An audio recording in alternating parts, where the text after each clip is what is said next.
Georgia State Representative for House District 163. Let's give her a round of applause.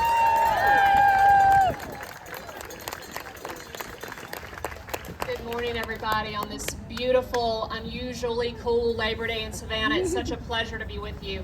This is not tall girl approved, so I'm just making it hard. I'm Anne Allen Westbrook. I represent Georgia House District 163 in the Georgia State House, Savannah, Chatham County, Garden City, Verdenberg. It is my great honor. And I was one of those people who never intended to run for office. It was not part of my plan. And I got tired of seeing our babies die by preventable gun violence. And that is the issue that brought me to the office I hold today. And it happened again this week. It happened in Minneapolis this week at Annunciation Catholic School.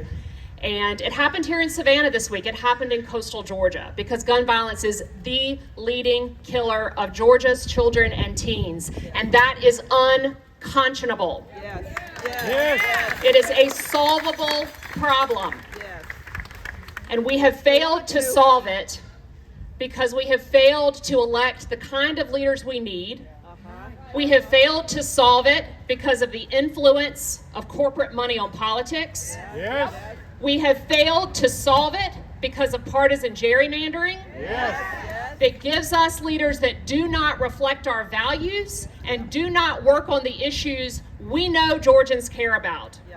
There is so much support for doing something about this. And yet here in Georgia, in the years since the Sandy Hook school shooting, we have seen Georgia legislators put guns on Georgia's college campuses. We have seen Georgia legislators decide that it's a good idea for people to take their guns into bars and restaurants and drink while armed. We have seen Georgia legislators dismantle our weapons carry permitting system here in Georgia in 2022. So while the rest of us are heartbroken and shocked and think just this can't be happening again, this is what our leaders in Georgia are doing, and that is why I ran for office.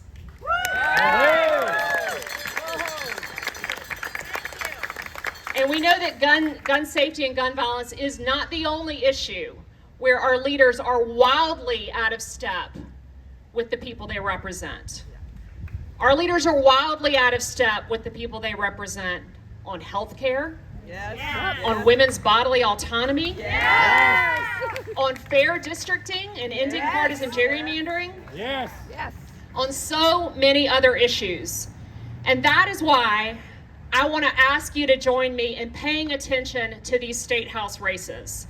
The more and more damage that the Trump administration does at the federal level, the more they abdicate responsibility, the more they destroy what we have built in this country, the more these state house seats matter. Yes. We desperately need a check on the Republican trifecta that controls every aspect of our state government right now. So please keep an eye on these races. We have a special election going on in North Fulton County. I wish we had more than a handful of competitive races in Georgia, but we do not right now. So check out Deborah Shigley in Senate District 21 in North Fulton and Cherokee County. She outperformed her previous Democratic candidates by 10%, and she's in a runoff. And she has got the Republicans in that district running scared, and they're about to pour money into that race, and they're about to pour volunteer time into that race, and we need to have her back because we need to take that seat in the Senate.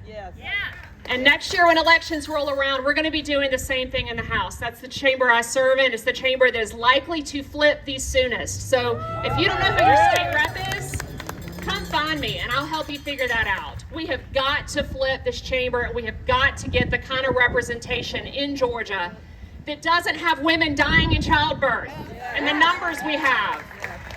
That doesn't have our babies dying in school, at home, on the streets, in their neighborhoods, in their communities. That doesn't have hundreds of thousands of Georgians still in the healthcare gap. That is unconscionable at this point. We have got to have representation that reflects our values. So please join me in that. Thank you for being here today. There is a role for everybody to play. There is. And being together today and knowing that there are others out there who feel like you do is so important. Standing up for our immigrant communities is so important. Standing up for workers is so important. This is a hard state to be a worker. It really is. So find your lane, get in it. There's work for everybody to do. There's 10 jobs for us to do every day in the Trump 2.0 era. So thank you for being here and thanks for listening.